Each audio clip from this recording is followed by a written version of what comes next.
There are no metal detectors. As far as I'm aware, the people are not patted down. I thought he was just a nervous fan. What can you expect? You never think someone's just gonna pull a gun out. Investigators are trying to understand why a heavily armed man opened fire on a young pop star just as she finished what would become her final performance. Christina Grimmie, rising to fame on The Voice, was signing autographs when she was shot. This photo of the singer and a fan believed to be one of her last. Police now say the shooter traveled to Orlando with the intent to kill.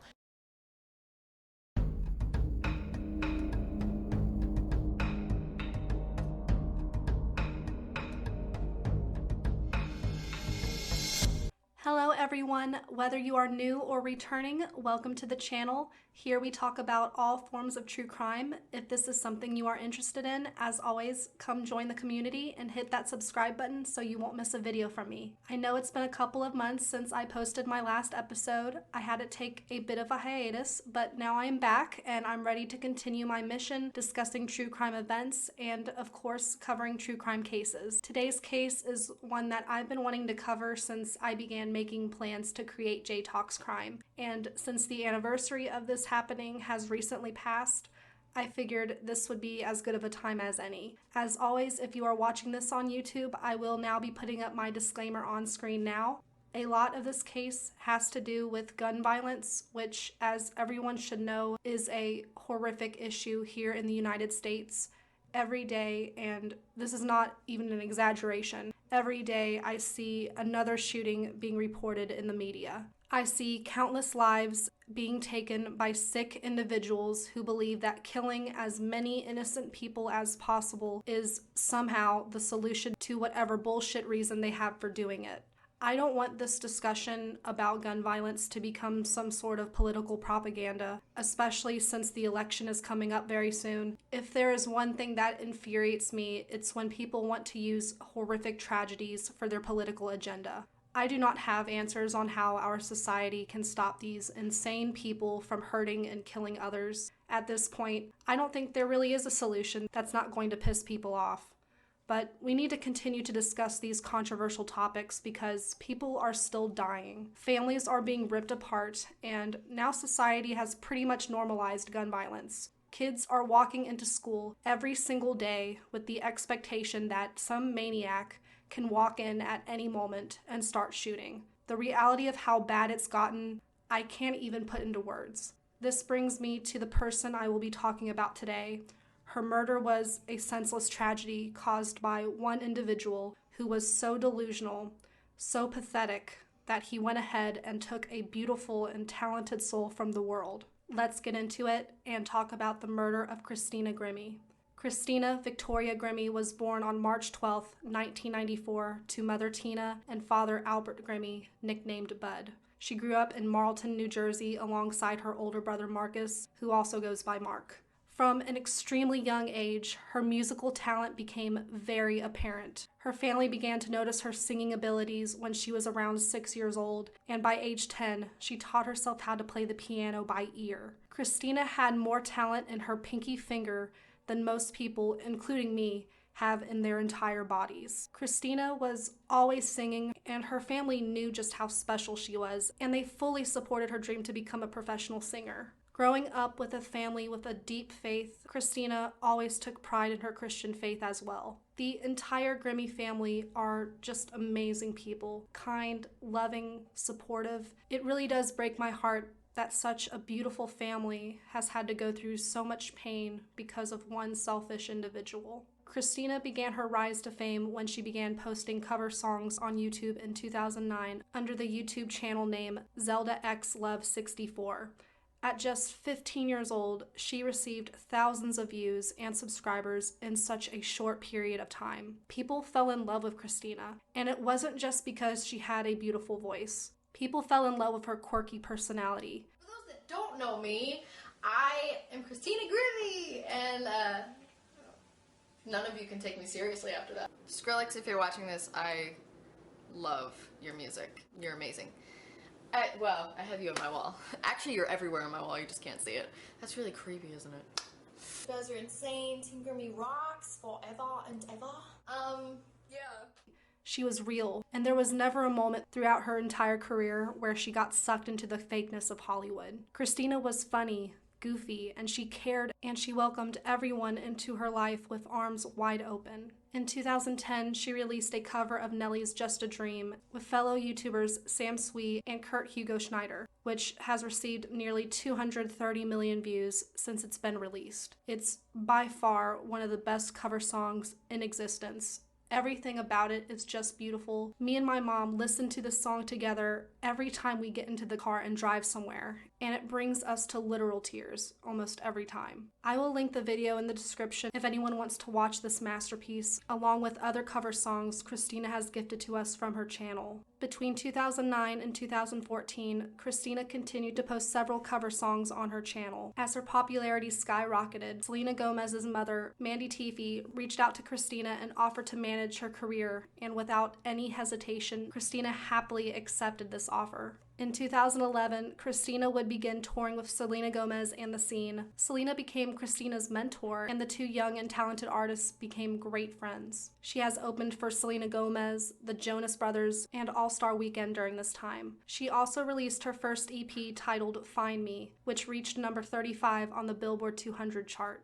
By 2012, Christina had moved to Los Angeles to continue to focus on her rising career. In 2013, her YouTube channel had gained 2 million subscribers, and as a very amateur YouTuber myself, to be able to reach 2 million subscribers in 4 years is incredibly impressive, even to this day. It's more likely, but it's still extremely impressive to reach that. In 2014, Christina famously auditioned and appeared on season 6 of The Voice. All 4 judges at the time, Adam Levine, Shakira, Usher, and Blake Shelton, all unsurprisingly turned their chairs during Christina's blind performance to Miley Cyrus's Wrecking Ball. If anyone watches The Voice, then you know that if multiple judges turn their chair, the performer gets to choose who they would like as their coach. At the end, Christina ended up choosing Adam Levine to be her coach. Christina came in 3rd place overall, which, I'm just going to say it, she should have won, hands down. After The Voice, so many opportunities were presented to her. So many record labels were offering to sign her, and she ended up signing with Island Records. For the next 2 years, Christina began to dominate the music industry. She worked her ass off day and night, writing songs, performing on tours,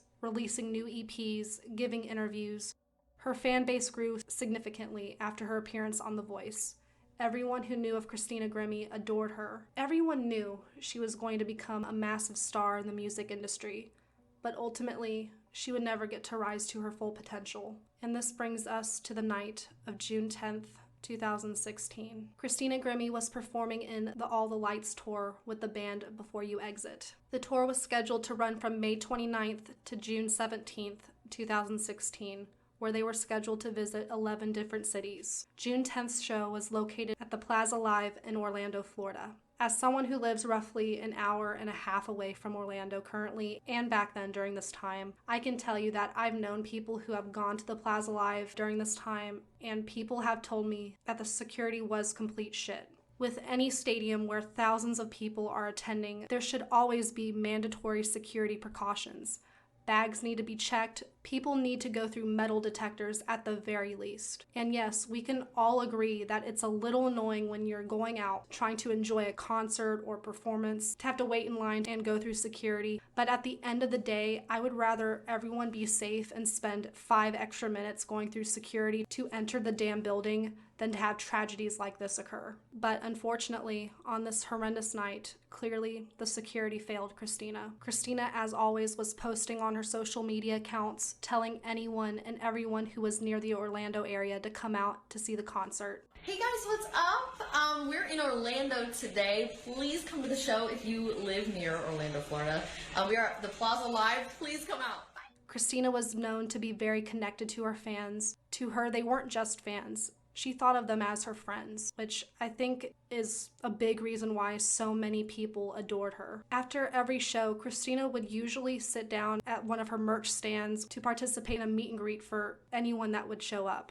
What would be Christina Grimmie's final performance was incredible. She sang a mixture of cover songs and her originals that night. Her brother Mark, who by this time was Christina's road manager, was there supporting and keeping an eye on his sister. After her last performance ended at 10 p.m., Christina immediately went to the merch table to sign autographs and to meet her fans. At first, everything was normal. Christina had done hundreds of meet and greets at this point. Everyone in the line waiting their turn to meet Christina were beyond ecstatic. Everyone was in good spirits and were still hyped up from the concert. But towards the back of the line, there was one man who just seemed out of place. The people immediately around this guy would later claim that he was acting nervous and suspicious the entire night. Most of Christina's fans were teenage girls, and this person was obviously there by himself, and he wasn't a teenager. He was an older man, so he stuck out like a sore thumb. He was definitely nervous waiting in this line. Several people around him noticed he was red and sweating. He was just acting completely off. But despite the weirdness radiating off this man, people just sort of ignored him because no one wanted to judge this man for being at a Christina Grimmie concert and meet and greet. At approximately 10:27 p.m., it was this man's turn to meet Christina. He walked up to the table where she was at. He didn't say a single word to her. He just looked at her. And Christina,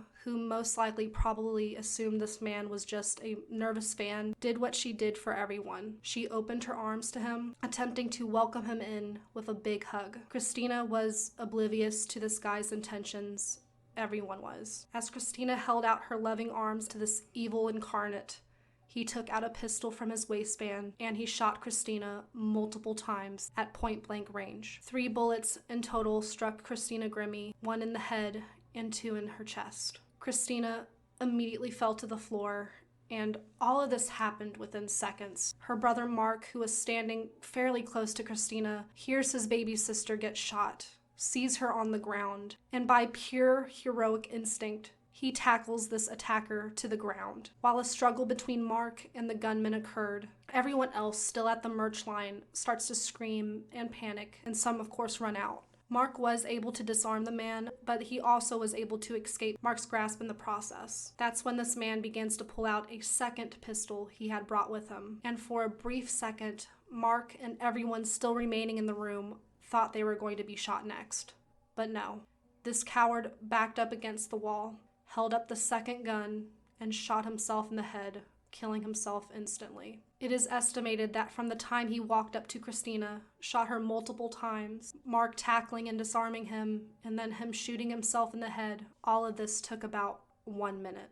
Everything happened so incredibly fast. No one had any time to think about anything. Everything was just a reaction. But who was this creature who senselessly shot a rising and beloved pop star? I'm not going to spend too much time on the attacker. As always, I don't personally see someone like this even as a human being. Christina Grimmie's attacker's name was Kevin Loibel, who has now been demoted to KL for the remainder of this video and podcast. KL was a local 27-year-old man from St. Petersburg, Florida.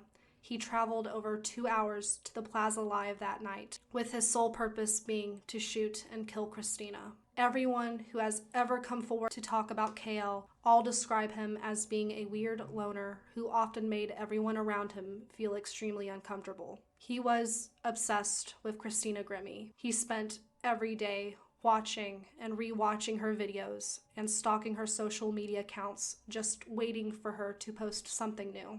That was literally this guy's entire life. He discovered Christina just like any other person. He first started watching her YouTube channel. He quickly became a fan of her channel, but this sick individual took it a million steps further than just claiming to be a fan. After doing nothing but watching her videos for years, he became infatuated with Christina.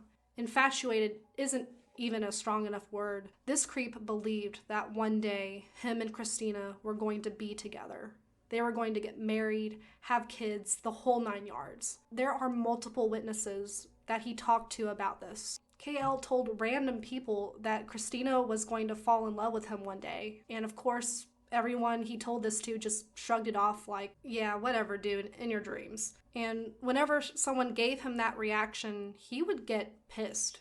He felt very insulted whenever anyone shrugged off his feelings for Christina. Mind you, that Christina Grimmie never met King Delulu. She never spoke to him. She didn't know this guy existed. They had never come into contact with each other until the night of June 10th, 2016. KL thought he knew Christina based on watching her videos on an endless loop, and in his messed up mind, he actually wholeheartedly believed that one day he was going to sweep her off her feet. He did work at a local Best Buy and used all of the money he made to alter his appearance. He got laser eye surgery so he didn't need to wear glasses. He got hair implants. He got his teeth whitened. He lost a bunch of weight in preparation to meet Christina. He became a vegan. He also, in his opinion, converted to Christianity for Christina, which, knowing what we know now, this low-life scum was not a Christian, and it's insulting for someone as evil and as cowardly as this man to claim he's a part of any religion. He made all of these changes for someone he had never met. He convinced himself that he was in some sort of relationship with her, and a few weeks before the Orlando concert, Christina began posting about her new boyfriend, Steven Reza, on her social media. Steven is a producer, seems like such a sweet and kind man. He still keeps Christina's legacy alive to this day, and although at the time they never officially came out as boyfriend and girlfriend, but they clearly were together. KL, upon seeing these photos, was beyond pissed. In his head, Christina was cheating on him. So many males have this fucked up mindset of, if I can't have her, no one can. And that's exactly the mindset he had for the next several weeks. It has been confirmed that a month before June 10th, KL purchased the weapons from the murder. He bought 2 pistols and a hunting knife. He premeditated Christina's murder and planned it for at least a full month before carrying it out. On June 9th, KL made his way to Orlando, where he booked a room in a hotel. He brought with him a backpack, some toiletries for the night, a change of clothes, his concert ticket for the Plaza Live, the 2 pistols, 3 boxes of bullets, and a 5-inch hunting knife. The next day, he strapped the knife and guns to his body and easily slipped into the concert. There are videos of him at the concert from that night. He stayed toward the back of the room. He wasn't dancing or enjoying the music. He can just be seen standing at the back of the room, watching Christina as she performed. He waited patiently for the concert to end so he could get to the merchandise tables where Christina would be in order to shoot her at point-blank range. After Christina was shot and the assailant was dead, a medic who was at the concert did feel a slight pulse and began performing CPR on Christina. She was then rushed to the Orlando Regional Medical Center in critical condition, but at 10:59 p.m., Christina Grimmie died from her wounds at just 22 years old. 1 minute. That's all it took for some loser to take away a talented young woman's life. Christina had so much more life to live. She was living her dream, making music, making people smile around the world. Her brother Mark was heartbroken beyond belief that his baby sister was gone. I constantly think about Mark and Tina and Bud and the entire Grimmie family, but Mark has really punished himself. He feels beyond guilt for not being able to save Christina that night. He was there touring with her, being her road manager so he could protect her. As siblings, their relationship was very special. They were very close. They had matching tattoos that read 1P and 2P, which stands for Player 1 and Player 2, as both were avid video game players. The news of Christina's murder flooded news outlets. I vividly remember seeing the hashtag #RestInPeaceChristina trending on Twitter. So many celebrities and fans expressed their grief and condolences for Christina Grimmie and her family. The world was heartbroken over the loss of Christina. Selena Gomez and Justin Bieber dedicated performances to Christina's name. Both broke down in tears during their performances. I had just turned 18, and I couldn't believe that some animal had taken her life. I think about all the things that she has missed. 22 years old is so young. It's been 8 years now, and if she was still here today, I know she would be one of the top singers in the world. She should be 30 years old now, happy, healthy, still killing it on stage, but she's not. Christina Grimmie's life was stolen from her, and for what? What was the point of murdering her when he ended up taking his own life at the end? There's no logic in it. All this piece of shit had to do was leave her alone. Deaths like these are so unnecessary. These so-called fans killing their idols isn't something new. John Lennon and Selena were both killed by fans of theirs. I'm sick of the gun violence in all honesty. There's absolutely no reason why KL should have been able to enter that concert with 2 loaded pistols and a hunting knife. It was 2016. We see this shit happen time and time again, and no one ever learns. 2 days after Christina was murdered, 49 people were also murdered, and 53 others were wounded at the Pulse nightclub shooting, which was also in Orlando, Florida. So many lives ruined in such a short period of time. Security for concerts has gotten better, at least here in Florida, since 2016. I will give them that. But we are still seeing massive amounts of gun violence occur in this country. Christina Grimmie left a huge mark on this world. I've watched clips of her memorial and I cried like a baby. Her mother, Tina, when she came up on stage and spoke, I completely lost it. I'll also leave a link for Christina's memorial video in the description as well if anyone wants to watch. The entire Grimmie family have been warriors throughout all of this tragedy. Their faith has never swayed, and they inspire me because unfortunately I don't have any real religious faith in my personal life. And despite losing Christina in this way, they have kept their faith alive. And I just think it's incredible. They started the Christina Grimmie Foundation, which is a nonprofit foundation whose purpose is to support those affected by gun violence and/or breast cancer.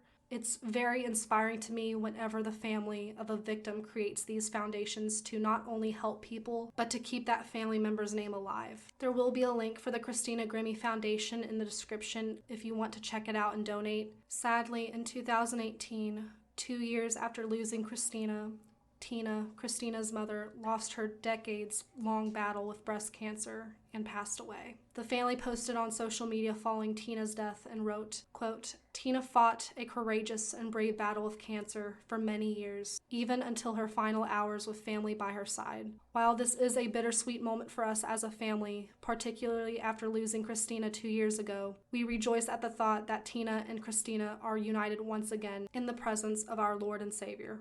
End quote. God, this family has gone through so much. Tina fought so long, and after losing her daughter, she lived the last 2 years of her life in constant grief. It's absolutely heartbreaking. I hope that whatever comes next after death, I do hope that Christina and Tina, wherever they may be, have reunited and are together. I hope anyone who has been affected by not only Christina's death, but any death relating to gun violence in any shape or form have found peace. But that is everything that I have for this true crime news segment. If you have stayed until the end, thank you so much. August is going to have a lot of video postings on this channel. And again, don't forget to subscribe so you don't miss any uploads. I'll catch you guys in a few days for case number 28. But until then, bye guys.